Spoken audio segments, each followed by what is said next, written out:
Paano? Hindi na natapos ang politika, magbubukas pa lang ang Senado, ang pinag-uusapan na, impeachment! Dahil bukas ng alas 9 ng umaga, magbubukas na po ang Senado. Bukas po, makikita na natin ang mga bagong halal na senador.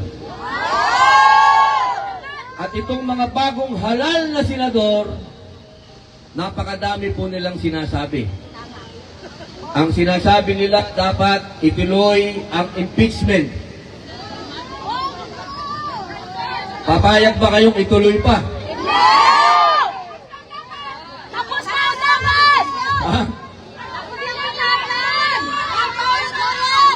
Uubusin na naman nila yung oras ng Senado sa isang bagay na sinabi ng ating namayapa at bayani na si Senator Miriam Defensor Santiago, kung naaalala ninyo. Ano ang sinabi niya? Noong impeachment ni Chief Justice Corona, ano ang sinabi ni Senadora Miriam Defensor Santiago? Sino ba ang malinis sa inyo? Pambihirang mga tao yan, no? Hindi ba sila narindi sa sinabi ni Senator Miriam Santiago? Nung panahon ngayon, sinabi niya sa mga mukha nila na dito sa Pilipinas, lagi tayong #1 sa corruption. Lagi tayong kasama sa listahan ng corruption. At sino rin ang nagsabi nung panahon na kumakandidatong presidente si Senator Miriam Defensor Santiago, sino ang sinabi niyang lumaban sa corruption? Isa lang. Isa lang ang lumaban sa corruption. Sino?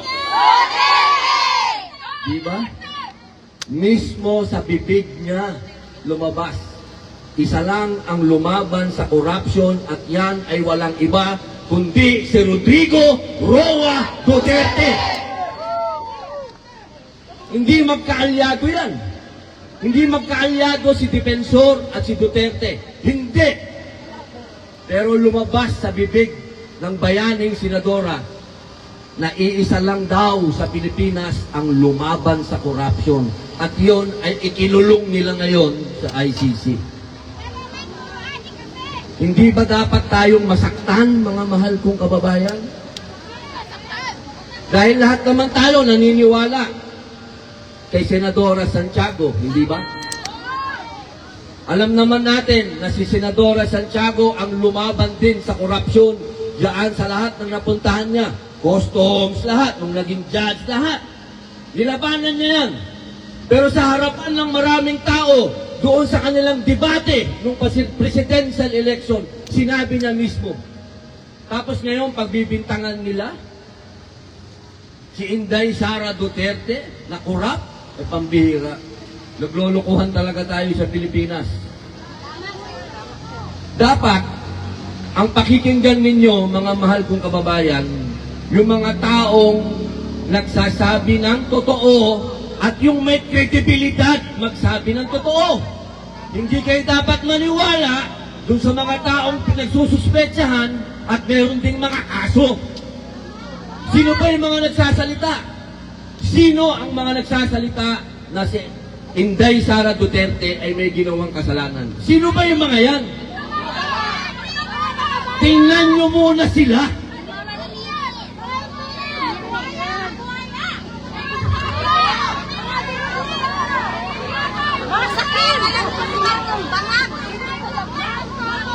Yung pagkakakulong, uso din para karera dito, no? Baka padala ni Trillanes yung maingay na. Alam nyo, naalala ko tuloy si Digong. Pag si Digong nagsalita, lagi akong kasama eh. Nung pumunta si Digong dito, kasama ako. Kasama niya ako. Hindi ko makakalimutan yun. Ako kailanman hindi ako tumanggap ng pwesto nung panahon ni Digong. Kahit na binibigyan niya ako ng pwesto, hindi. Lagi kong sinasabi sa kanya, Digong, ako yung isang revolusyonaryo. Ang isang revolusyonaryo hindi sumasama sa gobyerno, nilalabanan ng gobyerno. Lagi akong kasama niyan. Kahit saan pumunta, Russia, pinakikilala niya ako sa mga producer. Nung pumunta kami dito, official yun, nakilala ko yung mga producer dito sa Korea. Ang sabi nung panahon na yun, pare ko, lumalabas ako sa araw ha, para asipin nyo, sama-sama tayo. Ha, hindi ako gumagalito dito. Eto ako sa liwanag. Okay, sama-sama tayo. Oh, hindi ako napapaputi, nagpapaitim din ako. Kaya, hindi ko makakalimutan na ang pagmamahal ni Digong sa pelikulang Pilipino. Kasi sinasabi nila lagi yun, kinalimutan ni Digong ang artista. Hindi po. Hindi po. Kami, inalagaan niya. Napakadaming artista ang na-ospital. Alam niyo naman, napakadami pong mga katulad kong artista na pagsumikat, naging laos, nawala ng pera, naghirap. Ang dami po niyang inalagaan ni Digong. Hindi ko po makakalimutan na si Digong hindi kailanman nakalimot sa mga taong nagmahal sa kanya. Lalo na po yung mga artistang naglingkod sa kanya. Pati na rin yung mga reporter na bumabanat sa kanya, may mga inatake dyan sa puso, tinutulungan niya. Hindi kailanman namili si Digong kung ikaw ay kakampi o kung ikaw ay kalaban sa politika. Ang lahat kay Digong, pantay-pantay basta Pilipino. Kaya sana, ang inihingi natin sa mga namumuno ngayon, hindi awa. Hindi ako hihingi ng awa para sa kay Digong. Never. Dahil ang isang bayani, hindi humihingi ng awa. Ang hinihingi natin, hustisya. Karapatan ni Digong na sa Pilipinas litisin. Doon siya litisin kung meron siyang kasalanan. Dahil alam natin na kapag dayuhan, masakit sa atin yun. Kahit naman sino hindi lang si Digong. Hindi lang si Digong, kahit kayo. Kung meron kayong nabalitaan na Pilipino na inuhusgahan sa ibang bansa, kahit may ginawa pa yung kasalanan, masakit sa atin. Kasi kababayan natin yun. Lalo na to.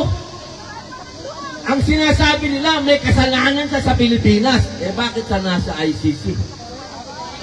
Sana maintindihan natin yun. Kaya makadigong ka, kaya makaduterte ka, kaya hindi. Dapat mong maintindihan na ang pinag-uusapan natin dito, pagka-Pilipino mo. Kalayaan natin na ipinaglaban natin. Hindi naman siguro masyadong mabigat kung ihingin ng gobyerno. Total, kayo nagpadala. Sana naman, hingin ninyo na ibalik na si Digong sa Pilipinas. Paano tayo uunlad kung hiwa-hiwalay tayo? Ito, makikita nyo, ang tagal nyo na sa South Korea. Dito sa South Korea, pag natapos na ang issue, tapos na. Abante na. Wala nang usapan, wala nang banatan, wala nang diretso na. Sana maging ganun. Isipin ninyo, dito sa South Korea, isipin nyo lagi, sino ang tumulong dito sa South Korea? Pilipinas! Nung panahon na may gera sila, at nung panahon na mahirap sila, sino ang tumulong dito? Pilipinas! Pero bakit nahuli na tayo ngayon? Ang bango nung binigay mo, ha? Thank you. Sobra na ho tayong nahuhuli. Ang init, ano? Medyo. May t-shirt, may t-shirt. Bubuksan ko lang kasi pawis na ako. Bubuksan ko lang, ha? Hindi ako magpapakita ng abs, ma'am. Sinatur na ako. Baka banata na naman ako ng mga basher. Oh, pakita na dyan, oh. Pero may abs pa, may abs. I love you too, ma'am. Kaya po, hindi nasasayang ang mga oras na ibinibigay natin para sa Pilipinas. Itong ginagawa natin, oo, para kay Digong, para umuwi. Pero ito, para sa Pilipinas mo. Para sa kinabukasan ng mga anak natin. Para sa kinabukasan ng mga anak natin. At tayo'y magdasal na sana dumating ang panahon matapos na ang politika na to. Sobra na ang politika na to. Sobra na. Nakakasuka na. Maawa na kayo sa Pilipino. Dahil sa perang Kapag ka nasa ibang bansa, ang mga OFW, nakikita nyo lahat ang development. Nakikita nyo lahat ang progreso ng bayan nila. Pero ba't ang bayan natin lubog sa baha? Tama. Lubog sa utang. Ang daming krimen. Tumataas yung Paano? Hindi na natapos ang politika. Magbubukas pa lang ang Senado. Ang pinag-uusapan na, impeachment. Tama. Hindi sa pag-usapan yung baha. Nakaka-high blood pala talaga yung init, ano? Relax lang.